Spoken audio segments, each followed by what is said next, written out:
The first thing we need to say goodbye to in 2024 is spending too much time on keyword research. Now, back in the day, cramming keywords into your titles, your tags, and your channel descriptions was one way that you could get eyeballs to your videos. These days, videos on YouTube have become so much more sophisticated in a sense that the platform listens to what is it that you're actually saying in the video. You can no longer cheat the system by keyword stuffing or making a completely different video and giving it a clickbaity title that is not in alignment with what is it that you're actually delivering in the video itself. Now, I'm not saying keyword research is completely irrelevant. It still has its place, and inside the 4-part video strategy, the evergreen one, I'm often talking about the importance of still making those videos keywords forward and make sure that everything is SEO optimized. But that is such a small portion of an overall growth strategy. Instead of spending all of your time and energy and effort into finding the most perfect keywords and keyword phrases, what's a better way to use your time? Spend that extra time to think about the topic. Make sure it's a truly exciting topic that your audience really cares about. And then take the extra time to design your thumbnail visual as well as crafting what is it that you're going to say in that video. If you pay attention to those, instead of going down the spiral of wasting time to find the most perfect keywords, I guarantee that you're going to see so much more success with your YouTube channel. That nicely brings me to the second point, and that is focusing too much on search traffic. If you're not familiar with the different traffic sources available over at YouTube, there is search, there's browse, suggested, external, as well as a couple of other different ones. Now, I made a mistake over at my YouTube channel, making it in Holland, where I focused so much on the search traffic that at some point I started to kill the traffic to my channel.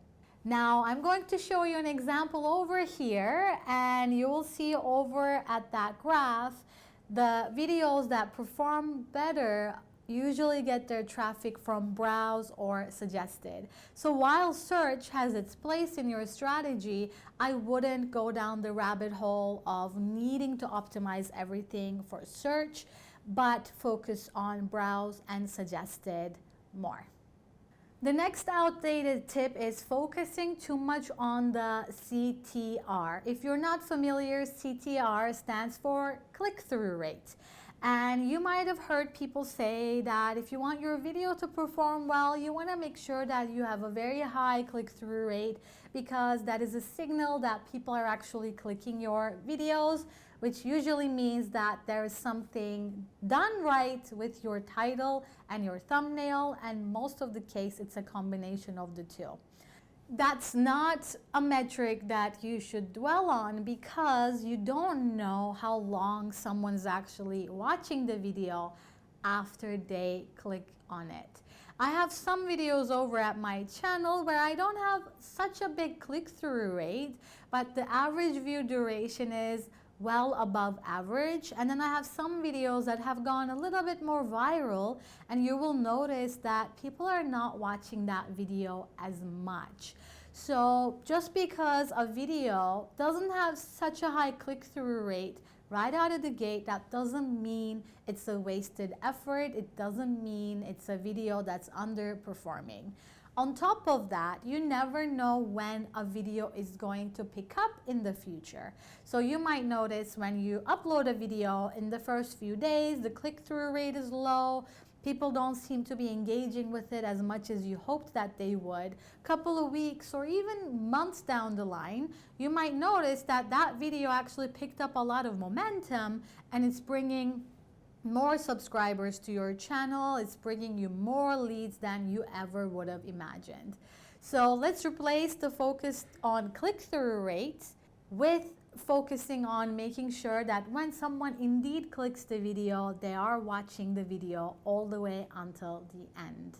If you're new around here, hey there, I'm Gulce, Rhymes with Dolce. I'm the founder of Video Sales Mastery, where we work with online entrepreneurs to help them start and scale profitable YouTube channels for their online business with bold and strategic videos. So if you're interested in all things video marketing, YouTube, as well as online business, click the subscribe button to join our community. The next outdated tip is to over-edit your videos. Now, if you're familiar with creators like Alex Hormozi, Chris Do, as well as a couple of other creators that are very well known inside the online business space, you notice that their videos are looking very vibrant and they have all of the bells and whistles. There's all of these jump cuts, there's like text on the screen, there's animations, there's all of these sound effects, and these videos are very produced. And this happens because these people have built incredible teams that handle all of these things for them. And for the beginner creators like most of us, this creates this kind of like unexpected pressure that we tend to put on ourselves, that our videos need to also look that way. This is outdated because we have noticed, especially toward the end of this year, the rise of longer format, more raw, unedited content.